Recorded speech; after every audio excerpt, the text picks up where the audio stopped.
Bonjour tout le monde. Je voulais vous faire une vidéo de Varanasi en Inde pour vous parler de la renaissance, la libération de l'ego, du karma et toutes ces métaphores que l'Inde nous propose. Donc je vous propose de passer un petit moment ensemble pour discuter de ces sujets-là. Ça fait maintenant bientôt un mois que je suis en Inde, où j'ai fait les trois quarts de ce pays.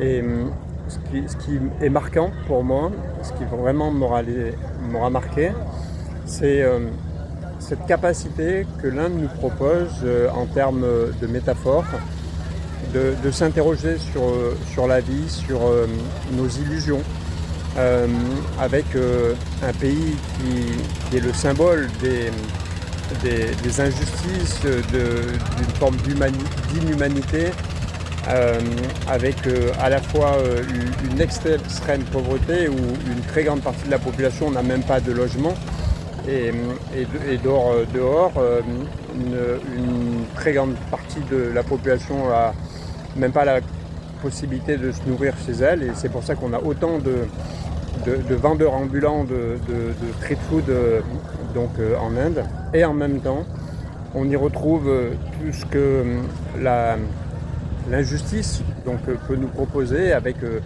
des personnes extrêmement riches, avec extrêmement de confort, avec beaucoup de beau, on va dire. Mais ce qui est logique, puisqu'à partir du moment où il y a énormément d'injustice, ça veut dire qu'il y a forcément énormément de possibilités pour certaines personnes de profiter de ces injustices. Alors là, on va se concentrer sur Varanasi, Varanasi qui est la ville symbole spirituelle de l'hindouisme, avec le Gange, avec ses crémations, ses bains dans le Gange pour se purifier, pour se nettoyer, etc. Ce qui est intéressant pour moi, en tout cas, de comprendre par rapport à ce que nous propose Varanasi, c'est que à travers les quatre éléments, donc l'eau, le feu, le vent et la terre, on va retrouver tout le cycle finalement de la renaissance, c'est-à-dire que sur Varanasi, on parle autant des vivants que des morts, puisque il y a tout ce symbole sur la crémation des défunts, que l'on va d'abord purifier dans le Gange avant de les brûler, pour libérer l'ego, libérer le karma et puis revenir à la terre. Et en même temps pour les vivants, puisqu'on fait des séjours à Varanasi pour les hindouistes, pour se purifier, pour se nettoyer, et puis pour du coup relancer en quelque sorte le cycle karmique de notre existence. Et ce que j'ai trouvé pour moi intéressant, c'est que suivant où nous en sommes de notre vie, de notre existence, Varanasi va nous permettre du coup de réfléchir sur ce que l'on vit, ou de ne pas réfléchir justement si on est encore dans un processus très superficiel face à la vie. C'est-à-dire qu'à Varanasi, on voit des touristes, je ne sais pas finalement autant en masse que ça. La majorité des personnes présentes à Varanasi sont des Indiens. Mais malgré tout, les touristes qui peuvent venir à Varanasi, on va retrouver toutes les catégories, je pense, c'est-à-dire autant des personnes très superficielles qui vont vivre cette expérience comme un spectacle, où on vient voir en effet la différence, on vient voir une autre coutume, une autre religion, une autre façon d'aborder la mort et la vie. Et puis en même temps, on va retrouver toutes les personnes qui peuvent d'un côté se dire très spirituelles, alors qu'elles sont toujours dans un processus très superficiel, ou alors au contraire on va retrouver des personnes qui sont dans un vrai processus spirituel, avec un questionnement, avec des interrogations. Et d'ailleurs, ce qui est très intéressant de voir dans ce cheminement-là, c'est qu'on retrouve des dévots, l'équivalent de nos moines chez nous en Occident, qui sont occidentaux, c'est-à-dire qui ont franchi à un moment donné ce passage pour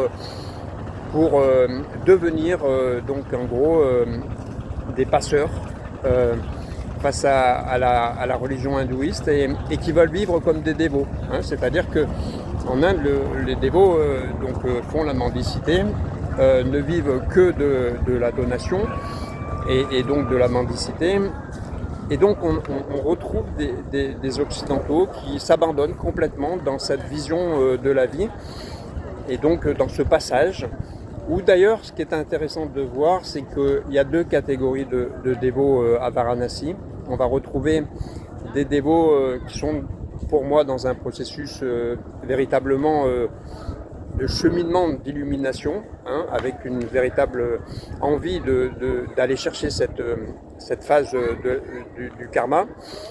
Et puis en même temps, on va retrouver énormément de dévots qui sont sous l'emprise de la drogue et qui sont, je pense, dans un cheminement très superficiel de la vie, où soit parce que avec ces effets de caste qu'on retrouve en Inde, même si ça a été aboli, c'est encore très très présent, soit parce que ça fait partie du coup de leur héritage et qu'ils considèrent qu'ils n'ont pas le choix et qu'ils doivent assumer cet héritage. Et si la vie leur a demandé d'être dévots, ils sont dévots, et c'est comme ça que ça se matérialise pour eux, comme certains vont traverser leur vie en tant que servants, en tant que nettoyeurs, etc.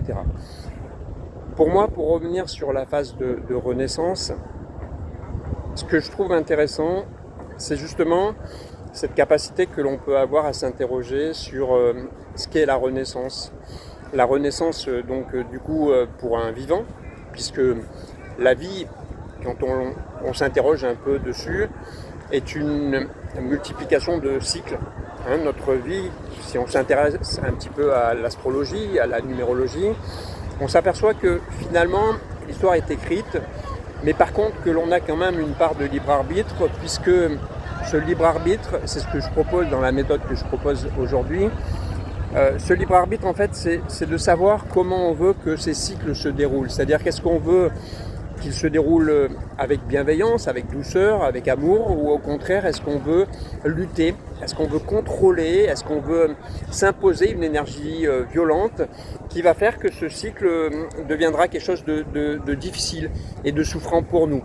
Et là, on a, je pense, finalement, cette histoire qui se déroule à Varanasi, puisque on voit à la fois toutes ces personnes qui viennent en pèlerinage, en quelque sorte, à Varanasi pour respecter leur tradition, respecter la religion hindouiste, et puisqu'on leur a dit, transmis que c'était important d'aller se baigner dans le Gange, alors ils vont le faire. Et puis on voit des personnes avec de larges sourires, avec beaucoup de joie, beaucoup d'amour, et puis qui vont repartir dans leur vie aussitôt terminée, avec tout le poids finalement de la vie et de l'injustice de ce qu'ils peuvent traverser ici.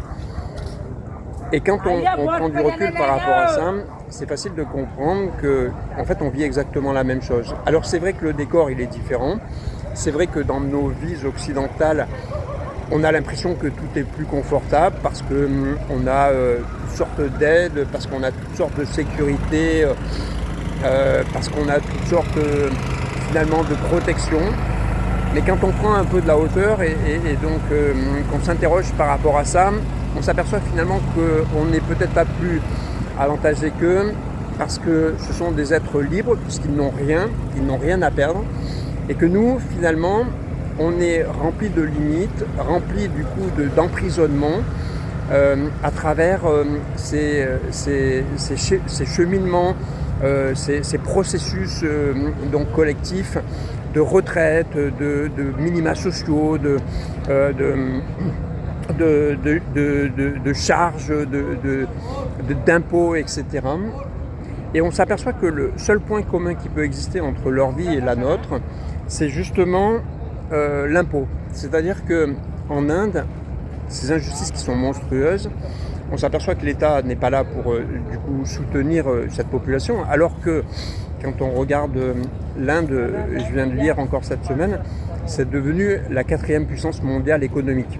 Ça veut dire qu'il y a un pouvoir économique qui est important. Et malgré tout, c'est le pays où il y a le plus d'injustice en termes économiques. Donc, ça ne veut pas dire grand-chose finalement d'être une puissance économique à partir du moment où cette puissance n'est concentrée que sur quelques-uns et que la très grande majorité donc, ne fait que souffrir.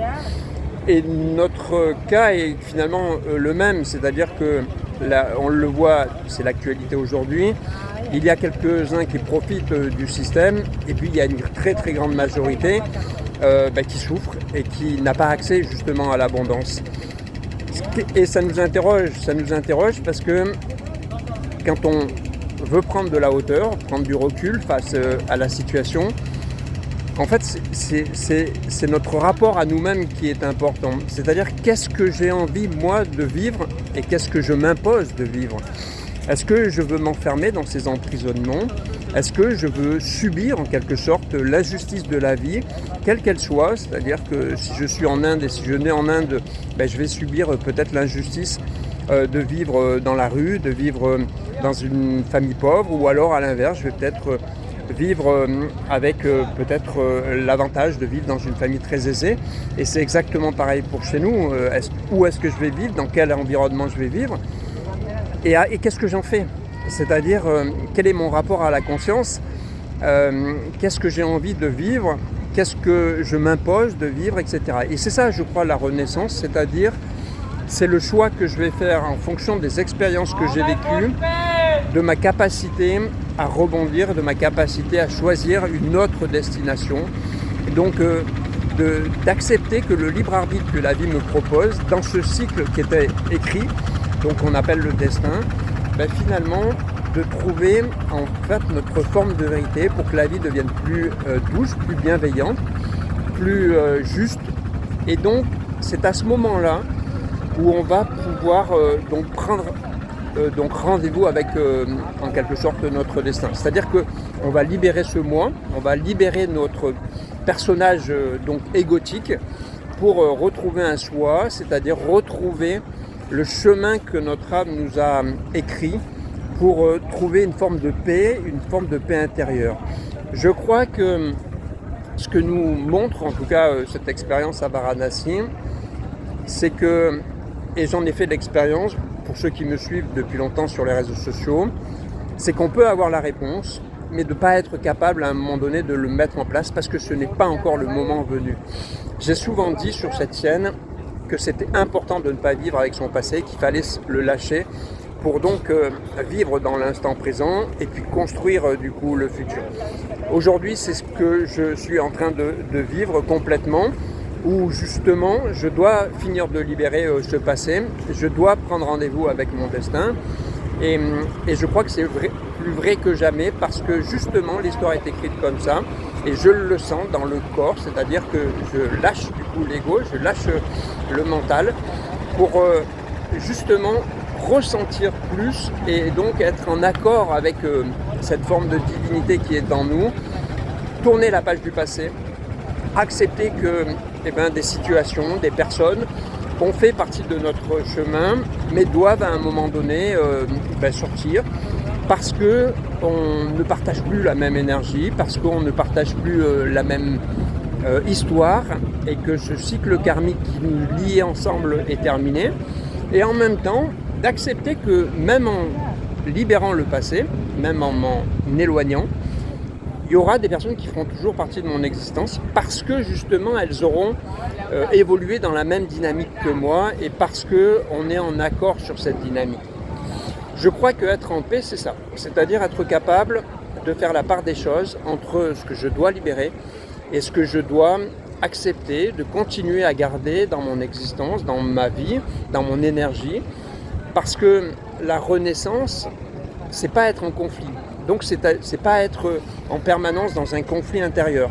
À partir du moment où il y a des distorsions, à partir du moment où il y a du coup des oppositions qui existent en nous, dans notre rapport par exemple à l'autre, dans notre rapport à l'argent, dans notre rapport à la relation, ça veut dire qu'il y a quelque chose qui n'est pas sain en nous et qu'on a quelque chose qu'on n'a pas encore libéré. Et c'est ce qui fait qu'on peut du coup travailler sur cette forme de renaissance, cette forme de libération. Une fois qu'on a acquis cette paix, ça veut dire que la vie nous confronte à des situations, elle nous confronte du coup à des relations, elle nous confronte à des difficultés, des épreuves. Et c'est à travers toutes ces épreuves, toutes ces situations, qu'on va pouvoir progressivement, au rythme divin, pouvoir donc retrouver cette forme de paix et cette forme de libération. Concrètement, ça veut dire quoi? Ça veut dire que ça sert à rien de vouloir aller plus vite que la musique. Ça sert à rien de se bercer d'illusions. On a énormément d'outils aujourd'hui dans notre vie pour mener ce chemin en paix.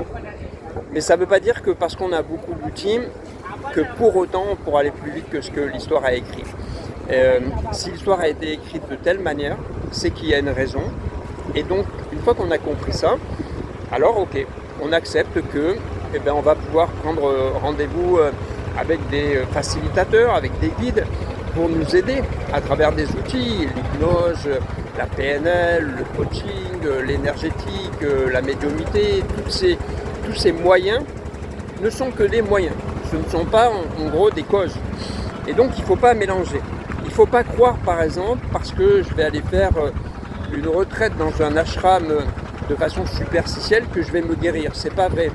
Ce qui va me guérir, c'est la capacité que j'aurai du coup à comprendre ce que je suis en train de dire et donc de retrouver une forme de paix. Mais si cette forme de paix que j'ai l'impression de vivre n'est qu'une illusion, alors je suis en train de faire le chemin inverse, c'est-à-dire que je suis en train de m'enfermer. Je suis en train de m'imposer du coup une nouvelle forme de renfermement, donc de blocage. Et donc c'est ce qui fait que je crée de nouveaux nœuds karmiques, parce que justement j'essaie de contrôler. J'essaie donc de lutter contre ce que la vie me propose de vivre. Et donc le facilitateur, le guide, c'est celui qui va me permettre, non pas de me donner des réponses et des solutions, mais de m'aider justement à me questionner et à m'interroger sur ce que je suis en train d'expérimenter, sur ce que la vie me propose de traverser pour renaître et pour aller vers ce chemin de destinée. Voilà en gros ce que je voulais vous transmettre, j'espère que ça pourra vous être utile. En tout cas, pour ceux qui le souhaitent, voilà, je vous propose une méthode qui n'est pas une méthode fermée. J'ai pas, comme certains peuvent le proposer, eu de révélation d'une méthode qui m'a été confiée par une énergie divine, etc. Non, c'est simplement le fruit de toute mon expérience, de toutes mes réflexions, de tous mes travaux, qui fait qu'aujourd'hui, je le sais, la capacité donc de vous accompagner, de vous guider pour aller vers quelque chose de plus bienveillant, de plus humble, de plus doux et surtout de plus rempli d'amour divin. C'est ça qui est important, parce que sans amour divin, il n'est pas possible du coup de ramener cette forme de paix et cette forme de sagesse en nous qui nous permettra d'aborder notre parcours karmique, notre parcours de destinée de façon juste et donc de façon remplie d'amour. Voilà ce que je vous propose. Si vous avez des questions, n'hésitez pas à les poser. Sinon, je vous dis à très bientôt. Portez-vous bien.